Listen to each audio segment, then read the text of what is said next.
Hi అండి, crazy అబ్బి channel. ఈరోజు వచ్చేసి ములక్కాడ పప్పు కర్రీ చేసి చూపిస్తానండి. చాలా టేస్టీగా ఉంటుంది. ఇది వేడి వేడి రైస్, చపాతి దేంట్లోకైనా సూపర్ కాంబినేషన్ అండి. ఇప్పుడు ఎలా చేయాలో చేసి చూపిస్తాను. ఇప్పుడైతే స్టవ్ ఆన్ చేసుకొని కడాయి పెట్టుకుని ఆయిల్ అయితే వేసానండి. ఇప్పుడు ఆయిల్ వేడయింది.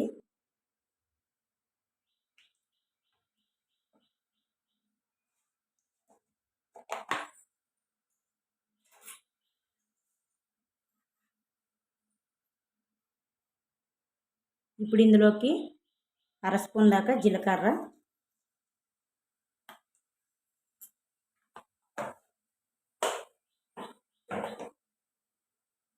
అలాగే కట్ చేసి పెట్టుకున్న పచ్చిమిర్చి, కరివేపాకు, అలాగే కట్ చేసి పెట్టుకున్న ఆనియన్స్.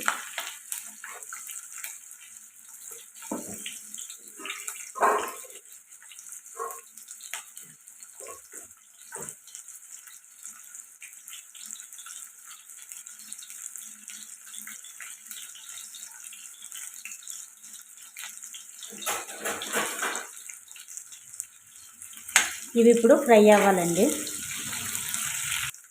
ఇలా ఫ్రై అవుతున్నాయి కదండి. కచ్చాపచ్చగా దంచుకున్న వెల్లుల్లి అయితే వేసుకోవాలి. చాలా టేస్టీగా ఉంటుందండి వెల్లుల్లి ఫ్లేవరు.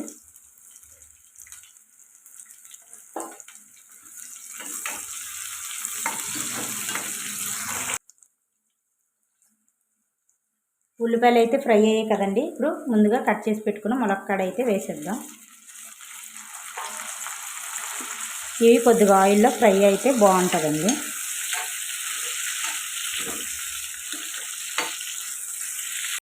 మూత పెట్టుకుని ఒక 2 మినిట్స్ పాటు ఫ్రై చేసుకుందామండి. ములక్కాడలో ఉన్న పచ్చివాసన అంతా పోయేదాకా ఫ్రై చేసుకోవాలి. 2 మినిట్స్ తర్వాత మూత తీసి చూద్దామండి. ఇదిగోండి ములక్కాడలు అయితే ఫ్రై అయ్యాయి. ఇప్పుడు కట్ చేసి పెట్టుకున్న టమాటో ముక్కలు అయితే వేసేసుకున్నాం.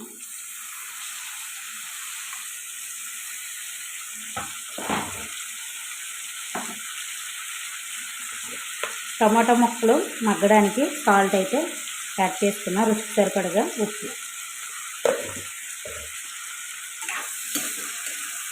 ఈ టమాటో ముక్కలు కూడా బాగా ఫ్రై అయిపోవాలండి, మెత్తగా అయిపోవాలి.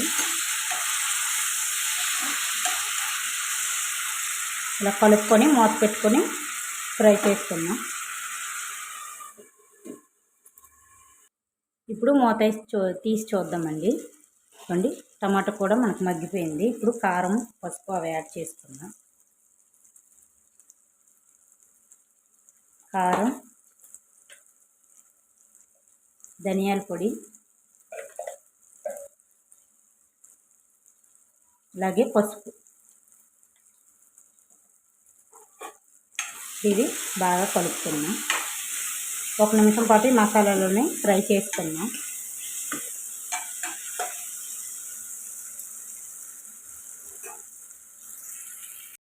ఒక నిమిషం పాటు ఫ్రై చేసుకున్నాం కదండి. పప్పు ముందుగానే ఉడకపెట్టి పెట్టుకున్నానండి. ఇప్పుడు ఆ పప్పుని ఇందులో వేసేద్దాం.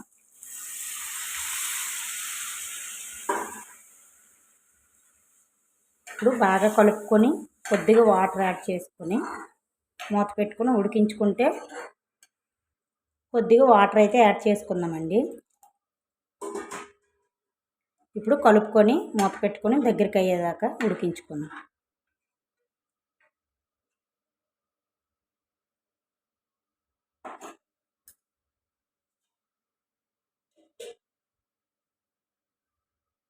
ఇప్పుడు మూత అయితే తీసి చూద్దామండి. కూర దగ్గరికి వచ్చింది అండి, దగ్గరికి అయితే అయిపోయిందండి.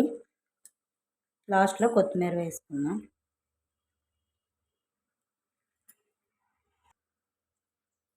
ఇప్పుడు కలుపుకొని మరొక నిమిషం పాటు ఉడికించుకుంటే మనకు దగ్గరికి అయితే అయిపోద్దండి.